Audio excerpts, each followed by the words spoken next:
According to some new stats, 1 in 4 or 25% of car buyers are in the hole when they go to trade in their vehicle. Now, there's about a million videos out there talking about why everything is the way it is in the car market and oh my God, everything's crazy, blah, blah, blah. But I'm here to give you the facts. So today, we are talking about basically how we've gotten to that. Now, we've all been there, growing up where, maybe your parents didn't have a new nice vehicle necessarily, but Grandma and Grandpa did. Grandma and Grandpa bought a new car every 6 months, 2 years, whatever the case. There was a time where, they would go for an oil change and it's like, came home with a brand new truck. What do you know? And the reason that you used to see that a lot was very simple, because vehicle prices went up generally with the rate of inflation. And nowadays, they are not even close. They have calmed down a little bit in the last year or so, but during COVID, we saw a 30% hike in the cost of new vehicles on average, which is insane. Because I can tell you for free, which guy did not get a 30% raise during COVID? This guy right here. Not even close. And I'm sure many of us have seen United Auto Workers and all the other strikes that are going around the country or worldwide for that matter, because as a working class people, that's all we have is the ability to strike. Unfortunately, the government decides, well, we'll just mandate you back to work. Your strike doesn't matter. But when manufacturers and product makers alike, namely in the car industry, decide we're going to raise the price 10%, what are our recourse as consumers? Well, you either buy it or you don't have it. So we have no recourse. We are stuck paying those prices because they decided that's what it's worth. And that, my friends, adds to the inflation. And we don't have to look very hard to find out some basic math. So myself personally, for a number of years, I kind of was trading in almost newer vehicles every couple years. And basically, I was always kind of ahead on my loan. We had record low interest rates for a long time, and that might help some of this issue. But you can ask any car salesman that since, I don't want to say the dawn of time, but for a very long time, let's say in the last 10 years especially, your car loan, be it 4, 5, or 6 years, you're coming out ahead with positive equity on your vehicle, normally in the 2-year mark. But nowadays, we are being forced as consumers to take on these massive loan amounts, many people taking 84, 96-month loans. So yes, 7, 8-year loans. And that's just to afford the vehicles. And, we feel all warm and fuzzy inside because it adds to, well, look, the payment's so cheap. I can afford that $600 a month payment over 8 years. Who cares? It's fine. But then after a few years and a bunch of driving, you go to trade it in and they say, well, you actually owe 10 grand on it. Oh, okay. Well, I only owe 10,000. No. You owe 10,000 on top of this deal because you have negative equity. And unfortunately, it's catching a lot of people by surprise. And in the meantime, so now they're paying more interest again, more for their loans, and it's driving down people's buying power. And now it's hitting them very hard because nobody's buying anything. Mainly because we can't afford it, obviously, is the most obvious answer. I recently purchased a used vehicle. It's about 6 years old. It's kind of what I could afford based on what I wanted. Would I have liked a brand new one? Absolutely. But am I willing to lose $20,000 or $30,000 in a handful of years in order to have that new vehicle? Not in today's economy.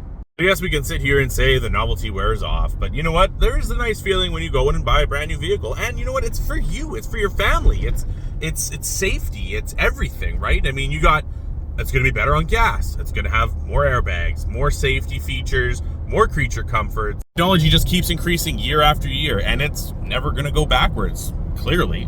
But the auto industry knows this. They know that we want their stuff. It's very obvious. I mean, the looks you get when you get out of a new car in a parking lot, it doesn't matter who you are. You could be in a brand new base model, Hyundai Elantra, Kia Sorento, whatever. You get in, everyone knows that guy's got a new whip. Good for him. What does he do? And Lord knows that there's about a million videos out there blaming the consumer. Well, they shouldn't be taking out these massive loans, whatever. But you know what? We have to. What are we supposed to do? Everything keeps going up. Like the place where I live, they just announced that property taxes are going up 6%. Where do they pull this number from? 6%. You know who got a 6% raise last year? Nobody. Nobody got that. And then it just keeps going up. It's insane. I think the worst thing is that during COVID, they got used to raising prices, whatever the hell they wanted, and we paid because we had to. But now it's crumbling on them because what must go up, it's got to come down at some point, one way or the other, because God knows this can't continue. And also, why else are you going negative in equity on your vehicle so fast? Well, the price has went up like crazy. And what's really very obvious, you pick up any publication or you look up, Google it, whatever you want to do, for prices of used vehicles right across the board. Doesn't matter the manufacturer, some exceptions obviously, but anything that the average person is going to buy. Those vehicles are going down to the same used prices that they were a handful of years ago. The used prices has really not come up since COVID, I should say. During COVID, yeah, people were paying insane money for everything because they had to.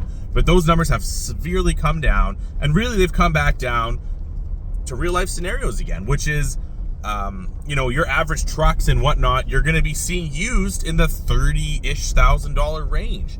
So now that the prices have gone up as much as they have, there is a massive margin now from brand new to used. And that's something that you used to really only see in everyone's new favorite model, the Jaguar. We all love to rip on that lately, rightly so. But you know what? You used to buy a new Jag for, 60, 70, 80,000, and you laugh when you picked up the used market stuff. Like, all of a sudden, you see this 3-year-old Jag on Marketplace for half the money. You're like, who would have bought that? Are you crazy? But now us normal folk that don't have money are getting stuck with that. And the only thing we can do, because we still need vehicles, we need transportation. The EV push is clearly dead and dying. Not to say they're not good and they don't have their place, but you know what? People just aren't forking out the money, and they are no different. Tesla might be the exception to the used market of EVs, but everything else is disintegrating in value after it's purchased. So what are we left with? As a consumer, what can we do to protect ourselves from going negative? And the only tool that we have, because we still need a vehicle, is going to be taking shorter vehicle loans, maybe putting some money down. And I know that most of us can't afford it, but it helps. And more than anything, actually, the smart money play is you buy the vehicle, and a lot of these loans are open-ended. You can pay them off or pay them down at any time. Your payments, $300, $400, $500, whatever it ends up being, and then you put some money down on it. So now it's paying it down faster, and you have that higher payment going against it. And that will really help you save interest like no one's business. I know, you're sitting there thinking, who's this idiot on YouTube telling me what I should do and giving me financial advice, blah, blah, blah. I just know what's worked for me. And I got caught with my last vehicle, a little bit of negative equity, and it sucks. It really does. That was a 7-year loan on that last vehicle I had. Again, out of the cost and everything, I bought it during the height of COVID. I did not pay over sticker, thankfully, but I certainly didn't get a deal. But you know what? That's all we got, folks, is to pay it down as fast as we can. And the easiest way to is also just a shorter loan term. If you take a 5-year loan on these vehicles, you are gonna be in that you're gonna have positive equity. It's simple math. If you're paying it, you pay that much down, you're gonna have positive equity. And thanks for hanging out with me. This kind of, wow, my voice cracked so hard. I'm not editing that. I'm going to let it slide. This turned into way more of a rant than anything else. But I hope it gave you some some good information. That's the one. Good information.